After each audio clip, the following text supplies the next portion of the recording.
ছাত্রলীগ নেতা মাসুদকে পিটিয়ে হত্যা, বিচার চাইলেন জয়। রাজশাহী বিশ্ববিদ্যালয়ের ছাত্রলীগের সাবেক নেতা আব্দুল্লাহ আল মাসুদের হত্যাকারীদের গ্রেফতার ও দৃষ্টান্তমূলক শাস্তির দাবি জানিয়েছেন আওয়ামী লীগ সভাপতি শেখ হাসিনার ছেলে সজীব ওয়াজেদ জয়।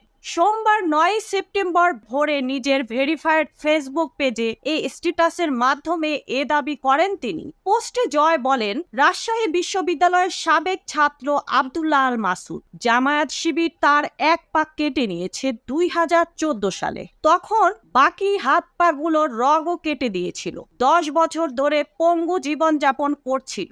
গত ৩ সেপ্টেম্বর একটি ফুটফুটে কন্যা সন্তানের বাবা হয়েছিল। মেয়ের জন্য ওষুধ আনতে রাজশাহীতে বাড়ির পাশে ফার্মেসিতে গিয়েছিল, আর সেখানেই তাকে নির্মমভাবে হত্যা করেছে জামায়াত শিবিরের সন্ত্রাসীরা। মৃত্যুর সময় মাসুদ কাকুতি মিনতি করেছিল উল্লেখ করে জয় লেখেন, মৃত্যুর সময় এক ফোঁটা পানি চেয়েছিল, তাও দেয়নি। কাকুতি মিনতি করে বলেছিল, আমার ৪ দিনের একটি সন্তান আছে। কিছুই তাদের মন গলাতে পারেনি, কারণ মাসুদ এক সময় ছাত্রলীগের রাজনীতি করত।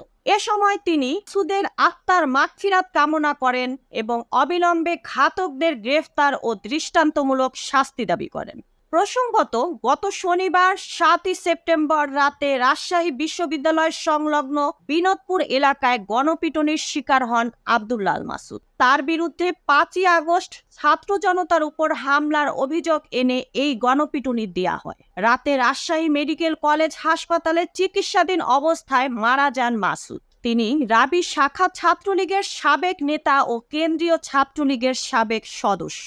মাসুদ রাজশাহী বিশ্ববিদ্যালয়ের মেডিকেল সেন্টারে কর্মরত ছিলেন। গত ৩ সেপ্টেম্বর কন্যা সন্তানের বাবা হন Masud. Mukta Parvez, desk report, BE news, Dhaka.